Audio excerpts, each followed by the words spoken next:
Saya ngebuang rokok kayak gini. Masih inget banget. Cek, saya ngerokok aja gini. Nggak mikir ada apa-apa, kayak gini aja. Fajar ngeliat. Gak, ojo kaya kui. Koroli kok kaptennya buru kok genyami gue. Karena dia logatnya emang sebenarnya orang Pekalongan, jadi agak beda sama saya logat Jawanya. Apa sih Jar? Kayak gitu kok. Ojo. Kowe ojo doyan ge laut bol. Gituin nama si Fajar. Itu saya sempet ya elah kayak gitu doang. Fajar ya kesel lah dia. Fajar itu turun. Dan kamar kapten di atas nih, yang kemudi di atas. Fajar turun, saya masih ngemudin kapal. Dari Fajar turun itu kisaran 5 menitan.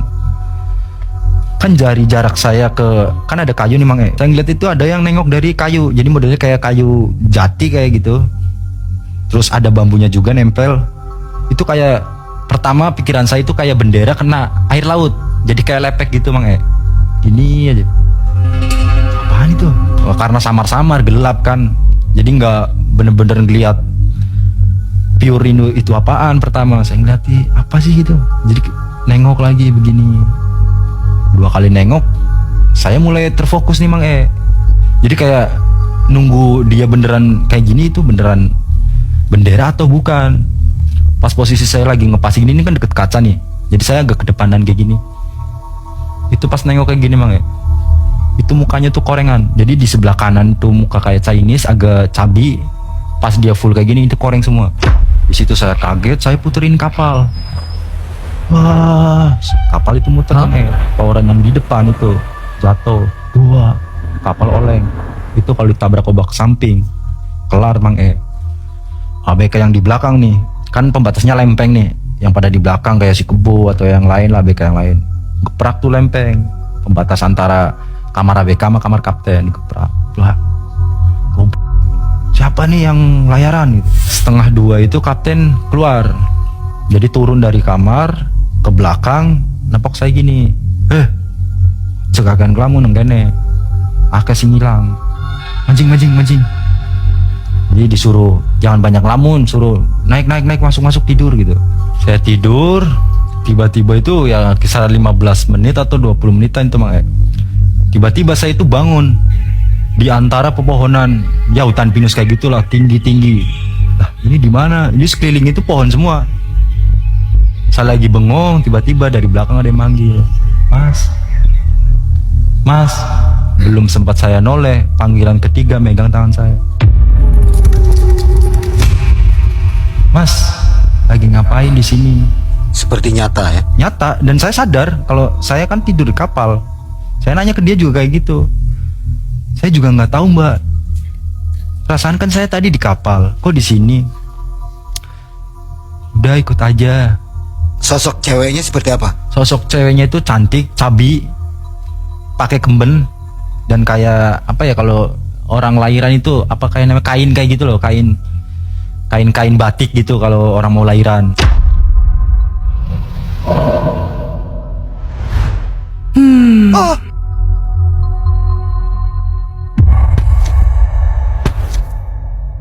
Hei d'amore.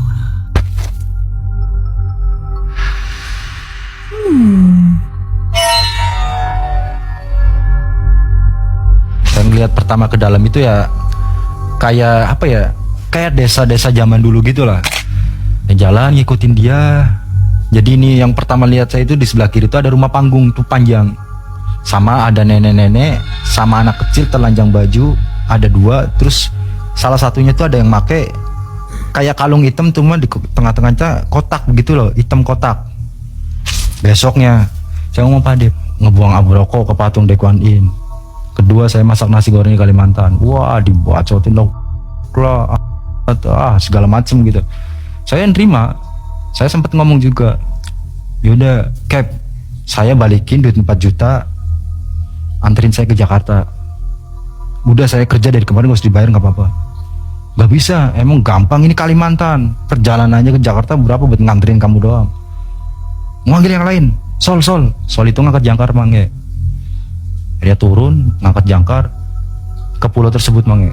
Bedanya pas kita datang pertama kapal rame kan kayak pasar malam, keduanya kapal kita doang. Kapal kapten ini kan buka baju, pakai kolor nih. Dia berdiri naik haluan Mang sambil bawa kertas segini nih, ada tulisan Cinanya semua. Pegang kayak gini, dia ngobrol, ngadepnya ke arah pulau.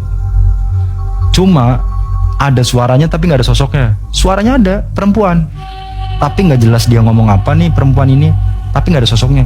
Kita ngintip, saya Mas Ihan tuh ngintip di lubang-lubang lempeng gitu loh, dikit doang gitu. Ada suaranya, hembusan kayak angin gitu, tapi perempuan. Setelah kayak ngobrol-ngobrol, Mas Ihan, wis gak aja wis.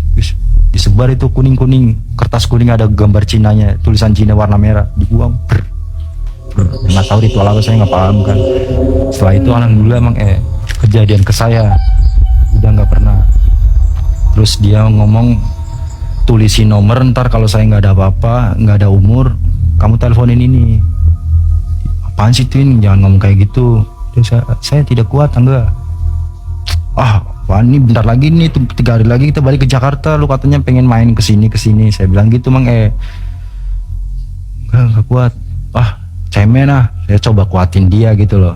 Saya mau lanjut mancing, bawa pancing, baru saya turun 3 atau 2 tangga, tek. Dia saya nggak ke atas, saya ke bawah. Kok tuh panggilin bocah-bocah, jar, Martin, lari semua ke atas, lewat Mang dari situ langsung kaptennya sol, jangkarnya naikin, langsung kita ke Jakarta. Kan bingung, nggak ada yang punya sarung, jangan kan kain kafan, sarung aja nggak punya, bingung dong. Ini gimana nih? Si almarhum udah bawa dulu. Saya ikut ngangkat juga kan, di situ ngangkat, badannya kan gede, bengkak kayak gajah gitu, kaki gajah cuma sebadan. Tapi yang heran apa, dari sini doang ke bawah, dari sininya ya tangan juga masih wajar, kayak biasa lah. Kita angkat, taruh di atas palka nih, bingung, masa iya mau kayak giniin nih manusia, ini almarhum masa mau diginiin. Akhirnya ada yang inisiatif, kalau nggak salah si Acil, motong plastik cumi Mang ada 3. Jadi dipotong sebelah sininya ada 3, dibrongsong, itu dimasukin ke plastik. Kita buntel plastik putih. Jadi ya maaf kayak paket lah. Kita bungkus, taruh nih ke palka nomor 2 di Piser. Sambil perjalanan balik, dia meninggal, si almarhum meninggal, ya kita langsung perjalanan balik. Perjalanan itu sambil di jalan tuh kayak, iya Mas ya, bener ya Mas ya, iya pasti bawa orang.